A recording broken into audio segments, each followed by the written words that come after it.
in beige. Need help getting in the van? Don't talk to me about cruelty or pity. The thinking man has no affections, no prejudices, only a heart of stone. I am as I was made. I am a product of the laws of nature, not of laws passed by some inane body of human beings. The wheelchair guy lets out a sigh. Well, actually, that would be great. Sure, no problem. The man in beige extends his hand. I'm Joe, he says. Charlie, the wheelchair guy says, shaking his hand. Nice to meet you, Charlie. Where do you get in the van? The back.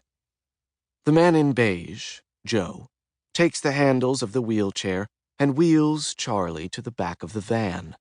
He reaches for the door, but Charlie hits a button on his key fob and the door slides open automatically. Cool, says Joe. Never seen that on a back door. You probably never been in no wheelchair neither. Charlie punches another button on his key fob to activate the hydraulic drop-down ramp.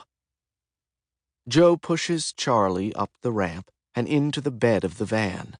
The ramp rises up and folds back into place. The van's interior is customized, of course. There is a front passenger seat and a rear one directly behind it, but the other side is a clear path to the steering wheel, which has manual controls to operate the van. A nice, open space. This is where I will kill him. But I will not be cruel. That word again. I have no desire to inflict more pain than is necessary to eliminate him. But first, a little conversation, for distraction, and to keep the victim at ease. Joe looks down at the bed of the van and sees a hardcover book lying there, a tattered bookmark jutting out from the middle of it. The book is titled The Invisible Killer, The Hunt for Graham, the most prolific serial killer of our time. Joe picks up the book and opens it to a random page. Hey, I know this person, he says. The FBI analyst who caught Graham, Emmy Dockery. Charlie works his joystick and rotates in his wheelchair until he's facing Joe. You know Emmy Dockery? Well, she emailed and called me. I'm a cop, see, and I had a case I thought was an accidental death, but Emmy, she asked me to reopen it as a homicide investigation. Joe squats down and gently places the book back where he found it as darkness begins to creep over the van's interior. The rear door closes with an ominous thunk. Ah, so it was Emmy who made you reopen the Laura Berg case, says Charlie. I couldn't be sure. In the process of straightening up, Detective Joseph Halstead registers all this in the time it takes his heart to beat once. Laura Berg.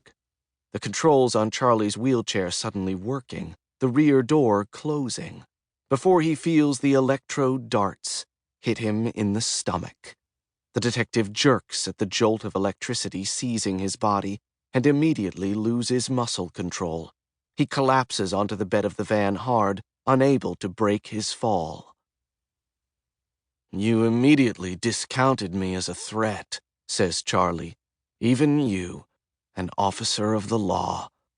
One hand still holding the trigger, continuing to deliver the powerful charge to his victim, Charlie reaches down to the bag by his side and removes 3 pairs of handcuffs, a large plastic bag, a rubber racquetball. You feel like a prisoner, trapped in your own body, he says.